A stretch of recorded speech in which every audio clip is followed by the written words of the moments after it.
Good evening സുഹൃത്തുക്കളെ, ഞാൻ വീണ്ടും വന്നിരിക്കുകയാണ്.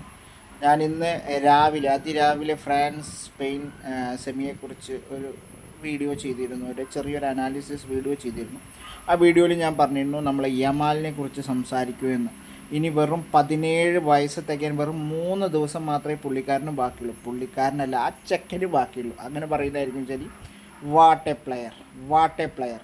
ആ ഗോൾ നോക്കൂ. ആ പ്രഷർ സിറ്റുവേഷനിൽ ഒരു ഗോളിന് പുറകിൽ നിൽക്കുമ്പോൾ ഒരു 16 വയസ്സും 17 വയസ്സ് തികയാൻ പ്രായമുള്ള ചെറിയൊരു പയ്യൻ ആ ഒരു പ്രഷർ സിറ്റുവേഷനിൽ നേടിയൊരു ഗോൾ നോക്കും. ഒരു സൂപ്പർ സ്റ്റാർ ജനിച്ചു കഴിഞ്ഞിരിക്കുന്നു. ആ കമൻട്രിയിൽ പറഞ്ഞ പോലെയാണെങ്കിൽ ഒരു സൂപ്പർ സ്റ്റാർ ജനിച്ചു കഴിഞ്ഞിരിക്കുന്നു. എന്തൊരു ഗോളാണത്! മഴവിൽ മുക്കുറ്റി, അതിന് ഞാൻ അങ്ങനെയാണ് പറയുന്നത്. അതൊരു ഗംഭീര മഴവിൽ മുക്കുറ്റിയായിരുന്നു. അതായത് ഇത്തരം ഒരു പ്രഷർ സിറ്റുവേഷൻ ഇത്രയും ചെറിയ പ്രായത്തിലെ പുള്ളിക്കാരന് ഡെലിവറി ചെയ്യാൻ സാധിക്കുന്നു എന്ന് പറയുമ്പോൾ വേറെ പീക്ക് ലെവൽ പോയേക്കാം. ഒരു പക്ഷേ നാളെ മെസ്സിയെയോ റൊണാൾഡോയൊക്കെ മറികടക്കുന്ന ഒരു പ്ലെയർ ആവട്ടെ പുള്ളിക്കാരൻ എന്ന് ഞാൻ ആഗ്രഹിക്കുകയാണ്. കാരണം നമ്മുടെ നെയ്മർ ആ ഒരു ഗണത്തിൽപ്പെട്ട പ്ലെയറായിരുന്നു.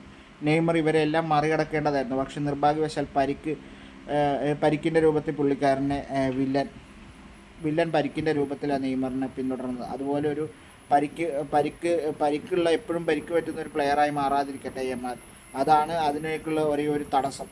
അല്ലെങ്കിൽ പുള്ളിക്കാരൻ ഒരു ഗ്രേറ്റസ്റ്റ് ഓഫ് ആൾ ടൈം എന്നുള്ള നിലയിലേക്ക് വളരാനുള്ള ഉള്ള പ്ലെയറാണ് യമാൽ. ഇനിയിപ്പോൾ എന്തായാലും വേൾഡ് കപ്പിൽ ഗോൾ നേടുന്ന ഏറ്റവും പ്രായം കുറഞ്ഞ കളിക്കാരൻ എന്ന റെക്കോർഡ് പുള്ളിക്കാരന് കിട്ടില്ല. കാരണം ഇനി 2026 വേൾഡ് കപ്പ് വരുന്നത്. അപ്പോഴേക്കും പെലെയുടെ ആ ഒരു 17 വയസ്സും 239 ദിവസം എന്നുള്ളത് പുള്ളിക്കാരൻ കടന്നുപോകും. എങ്കിലും ഏതെങ്കിലും ഒരു മേജർ ടൂർണമെൻറ്റിൽ ഗോൾ നേടുന്ന ഏറ്റവും പ്രായം കുറഞ്ഞ കളിക്കാരൻ എന്നുള്ള ഇത് പുള്ളിക്കാരൻ യമാൽ നേടിക്കഴിഞ്ഞു. സോ ഒരു മികച്ച പ്ലെയറാണ്. നമുക്കൊരു വേൾഡ് ക്ലാസ് പ്ലെയറെ ഇന്നലത്തോടു കൂടി കിട്ടിയിരിക്കുന്നു. ഒരു സൂപ്പർ സ്റ്റാർ, കമൻട്രി പറഞ്ഞ പോലെ തന്നെ ഒരു സൂപ്പർ സ്റ്റാർ ജനിച്ചു കഴിഞ്ഞിരിക്കുന്നു. അതിഗംഭീരം എന്നേ പുള്ളിക്കാരനെ വിശേഷിപ്പിക്കാനുള്ളൂ. അത്തരത്തിലൊരു മഴവിൽ മുക്കുറ്റിയായിരുന്നു ആ ഗോൾ. നമുക്ക് ശേഷം എന്ത് സംഭവിക്കുമെന്നുള്ളത് ഇനി നമുക്ക് സ്ക്രീനിൽ കാത്തിരുന്ന് കാണാം. Yamal greatest of all time ആവട്ടെ.